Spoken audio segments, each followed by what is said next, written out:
le texte que nous examinons aujourd'hui devait être adopté en procédure simplifiée. Le gouvernement aurait ainsi pu escamoter une discussion indispensable.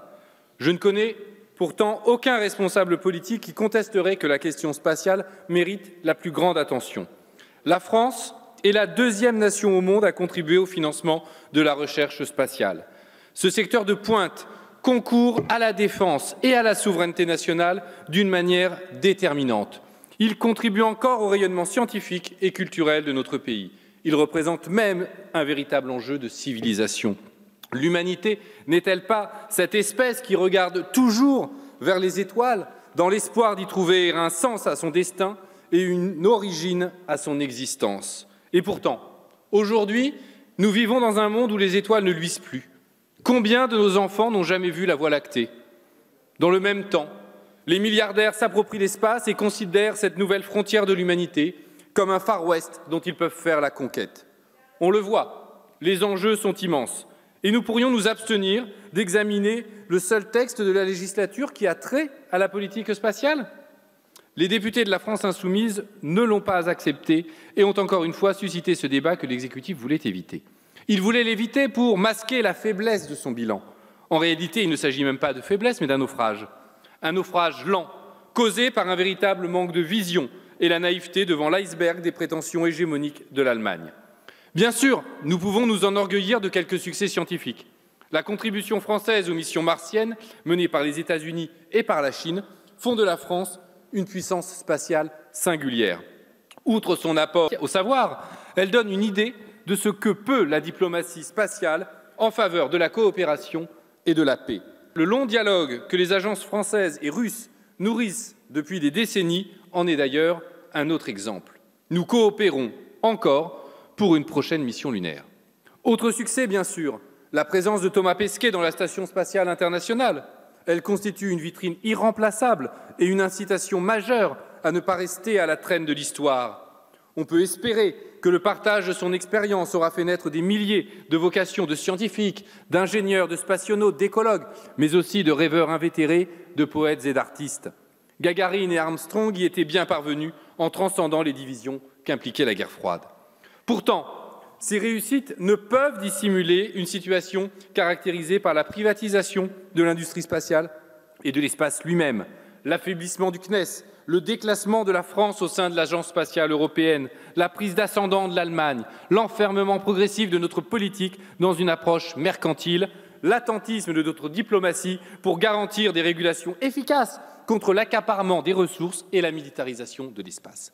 Depuis plusieurs années, le secteur spatial français est soumis aux assauts d'une concurrence internationale dure, mais aussi aux coups portés par nos prétendus amis. Et nous l'acceptons au prétexte de la construction européenne. Le dernier exemple en date est criant. Le PDG d'Ariane Group a annoncé la semaine dernière la suppression de 600 postes, mais également que la production du moteur Vinci serait délocalisée. Ce moteur cryotechnique, qui est une pièce maîtresse du futur lanceur Ariane 6, ne sera donc plus fabriqué sur le site de Vernon, en Normandie, mais bien à Ottobrunn, en Bavière, où des essais sur le moteur Vulcain sont déjà pratiqués, et alors que les essais de qualification sont déjà prévus en Allemagne. Et Bruno Le Maire donne sa bénédiction à une telle avanie. La France est pourtant première contributrice sur les activités des lanceurs au sein de l'ESA, avec un financement de 50%, quand l'Allemagne contribue à hauteur de 20%. Quant au site de Vernon, il a déjà perdu 20% de ses effectifs ces dernières années. Mais que ne ferait-on pas pour plaire à nos amis allemands? Depuis des années, les intentions allemandes ne font plus de doute. Depuis son livre blanc de 2010, il est clair que notre voisin vise la suprématie européenne dans le domaine spatial. Depuis 2017, les actes confirmant ces intentions se sont multipliés. Le plus emblématique date de novembre 2019. L'Allemagne est devenue le premier contributeur de l'ESA et elle est bien décidée à faire appliquer le plus strictement possible le principe du qui paye décide. Le gouvernement n'a pas cru bon de défendre la position française et a capitulé en rase campagne. Les effets de ce renoncement n'auront pas tardé. L'Allemagne prend les commandes dans le domaine des mini-lanceurs.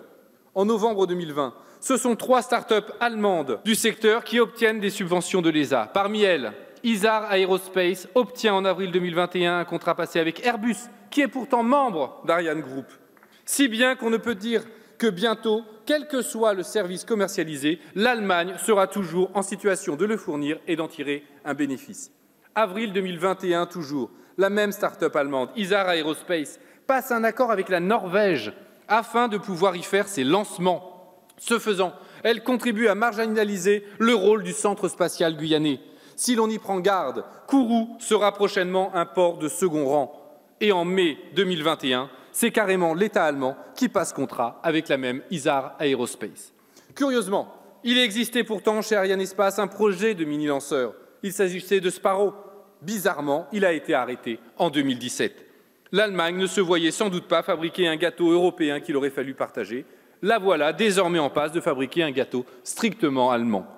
On voit bien qu'il n'y a pas de dépendance mutuelle acceptable pour les dirigeants allemands. On ne saurait les en blâmer. Ils ont été élus pour défendre les intérêts allemands. Je sais que ces observations vont susciter les protestations.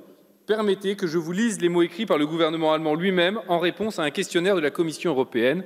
Il y a quelques mois à peine, il se désolait justement auprès de Bruxelles, je cite, « Jusqu'à aujourd'hui, il n'y a pas de concurrence européenne possible dans les catégories actuelles de lanceurs Ariane et Vega, alors qu'une concurrence vivante émerge dans le domaine des micro-lanceurs dans toute l'Europe.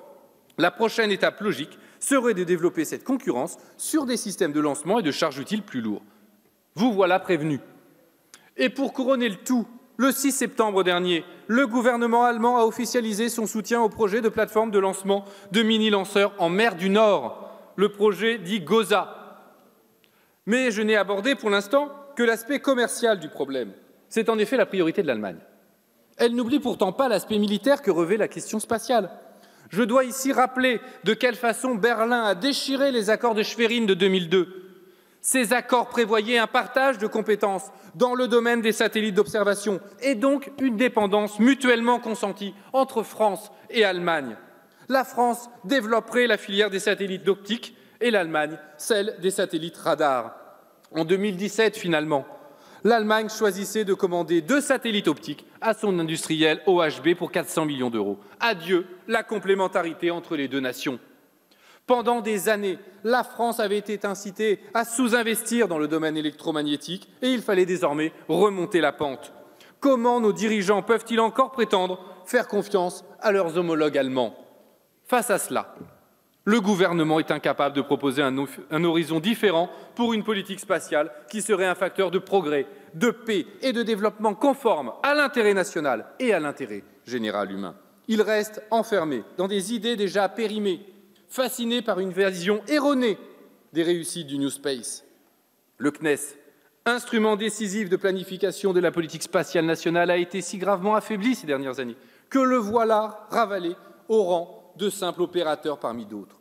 Au lieu d'un État stratège de l'espace, le gouvernement préfère continuer d'appliquer les méthodes ordinaires et inefficaces du libéralisme, privatisation et mise en concurrence. Il n'y a rien d'étonnant, me direz-vous, à ce que la Startup Nation s'emballe pour le spatial, le considère comme un marché juteux et ne tienne la science pour rien d'autre que le supplément d'âme d'une industrie extrêmement lucrative. Le fait est pourtant bien établi que cela ne peut pas marcher comme ça. Le mythe de l'initiative privée couronné de succès dans le secteur spatial a fait long feu. Quiconque s'est une seconde penché sur le sujet sait bien que les prétendus capitaines d'industrie Elon Musk et Jeff Bezos, ainsi que leurs créatures SpaceX et Blue Origin, ne sont pas autre chose que des tiques gorgés d'argent public, les centaines de millions de dollars des contrats passés avec l'État américain.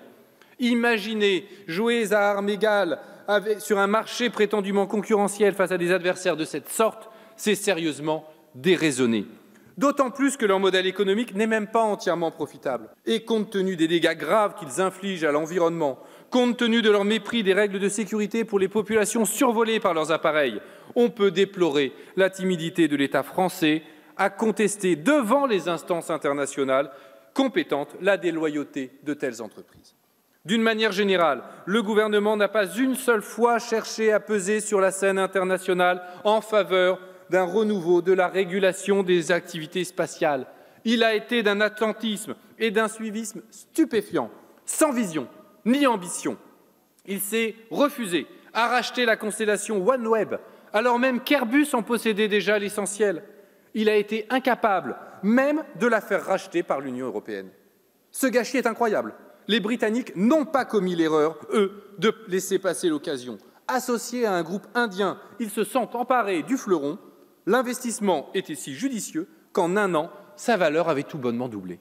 Au lieu de quoi, voilà la Commission européenne qui se réveille avec 2 ans de retard et qui commande en janvier 2021 une étude de faisabilité pour peut-être un jour disposer de sa propre constellation. Compte tenu de la réalité de la saturation de l'orbite basse, il n'est même pas absurde d'imaginer qu'une telle constellation arriverait trop tard. Que dire enfin du suivisme français dans le domaine militaire? La France doit savoir tout faire et se prémunir de toutes sortes d'agressions. C'est une évidence. Pourtant, la mise en vedette de la menace chinoise et de la menace russe ne peut satisfaire aucun esprit raisonnable. Pourquoi ne rien dire des activités états-uniennes dans ce domaine ou encore des activités indiennes? L'Inde revendique en effet d'avoir réussi le 27 mars 2019 à faire exploser un satellite placé à 300 km de la Terre.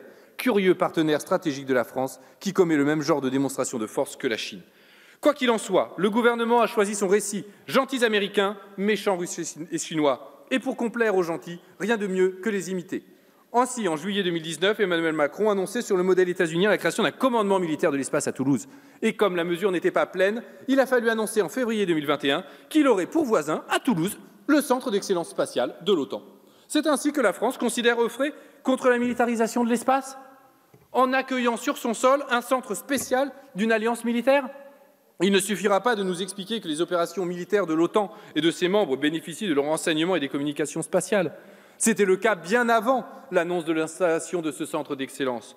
Quant à installer à Toulouse une myriade d'officiers de l'OTAN et donc états-uniens, c'est littéralement mettre le loup dans la bergerie. Le renseignement américain a espionné jusqu'à Angela Merkel. Il a fourni des armes pour organiser le rachat d'Alstom. Mais on est prié de croire qu'il ne bougera pas un petit doigt à Toulouse. Ce serait touchant si ce n'était grave. Pour conclure, j'aimerais esquisser brièvement le genre de projet spatial digne de la France. Il implique d'abord de retrouver des marges de manœuvre et de ne plus sacrifier aux vieilles lunes de l'Europe allemande. Autour d'un centre national d'études spatiales restauré et conforté dans son rôle de planificateur, cette stratégie placerait la science et l'intérêt général humain au cœur de ses préoccupations. Elle s'appuierait sur des partenariats avec toutes les puissances spatiales de premier rang, mais elle ferait aussi une grande place aux puissances spatiales en devenir, présentes désormais sur tous les continents, y compris l'Afrique. Fidèle à l'idéal universel de la France, cette stratégie chercherait à mettre l'excellence française au service du plus grand nombre. Elle refuserait qu'au banquet de l'espace, quelques-uns aient tout et que d'autres n'aient rien. Accéder à l'espace, c'est offrir des services en matière de transport, de navigation, de suivi du réchauffement climatique, de cartographie, d'océanographie, de démographie, même d'archéologie, de suivi des épidémies, d'évolution des populations animales et des milieux naturels menacés. Il est inimaginable que face à la catastrophe écologique qui touche l'humanité entière, quelques-uns se réservent l'usage de l'espace pour leur petit confort, tandis que des millions d'autres pâtiraient. Une stratégie spatiale souveraine sera un instrument diplomatique au service de notre indépendance. Elle contribuera de façon décisive à la promotion d'une francophonie politique, ambitieuse et égalitaire, comme Jean-Luc Mélenchon l'a évoqué devant les étudiants de l'université de Ouagadougou en juillet dernier, en proposant la création d'une université francophone de l'espace.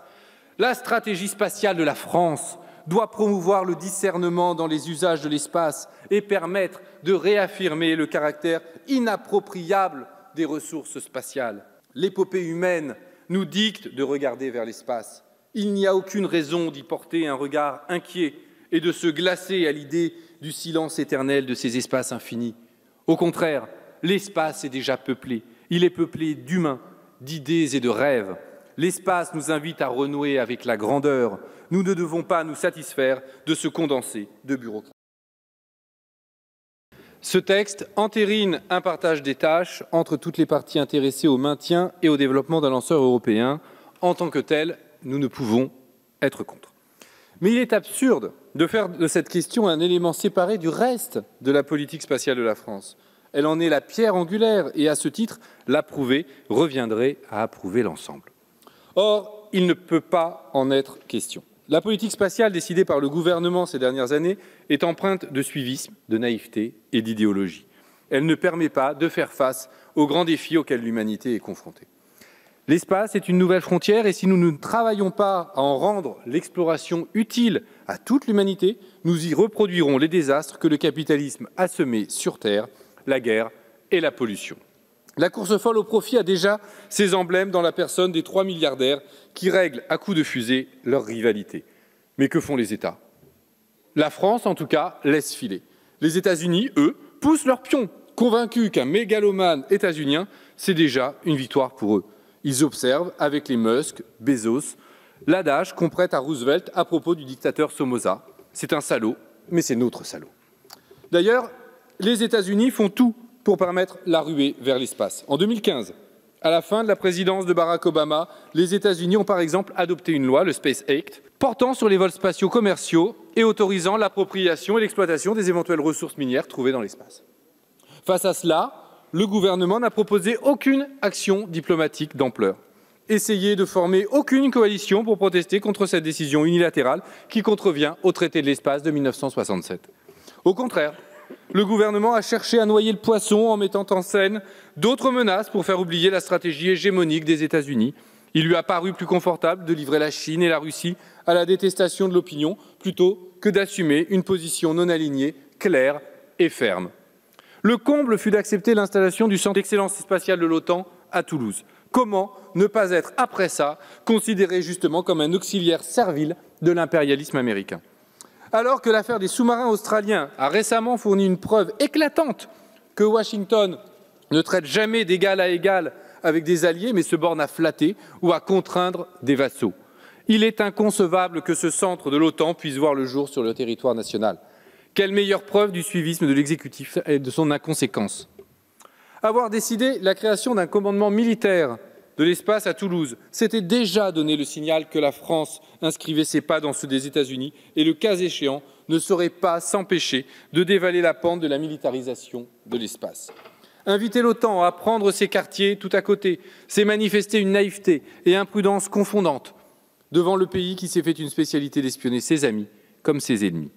Quant à croire que nous n'en pâtirons pas un jour ou l'autre et que nous saurons toujours nous en prémunir, ce serait manquer sérieusement de modestie. Pourtant, si le gouvernement joue les fiers à bras lorsqu'il s'agit de défense et prétend conserver à la France une supériorité technique qui la protégerait de toute action hostile, il est infiniment moins visible lorsqu'il s'agit de protéger le savoir-faire industriel de notre pays. Aveuglé par un rêve de construction européenne auquel il sacrifie les intérêts français, il laisse l'Allemagne nous dépouiller avec patience et méthode. Et la réalité des intentions allemandes ne peut être contestée. Elles ont été explicitement formulées dans plusieurs livres blancs depuis 2010. Elles se traduisent dans les faits puisque Berlin se donne incontestablement les moyens de ses ambitions. Aujourd'hui, l'Allemagne est le premier contributeur de l'Agence spatiale européenne. Elle en retire de nombreux avantages. Elle oriente les crédits vers ses entreprises. Après avoir capté une partie essentielle des savoir-faire français, elle développe les siens et rejette puissamment le statu quo qui assurait à la France le premier rang dans le concert spatial mondial. Désormais, l'Allemagne compte bien avoir son mini-lanceur et l'utiliser depuis chez elle. À terme, elle compte même s'imposer sur le segment des lanceurs lourds et faire du centre spatial guyanais un vestige de la puissance française. Déjà, Ariane Espace délocalise vers l'Allemagne la production du moteur Vinci, pièce maîtresse de la future Ariane 6. Que font les autorités françaises devant ces coups portés à notre position? Elles bâillent aux corneilles. Elles se félicitent de voir l'Europe avancer, quand en réalité, c'est la France qui recule. Exactement comme il a été incapable de saisir l'opportunité OneWeb ou un minima de la faire saisir par l'Union européenne, le gouvernement attend. Incapable de peser, de proposer une vision indépendante et originale, il est dépassé par les événements et pour le faire oublier, il feint de les organiser.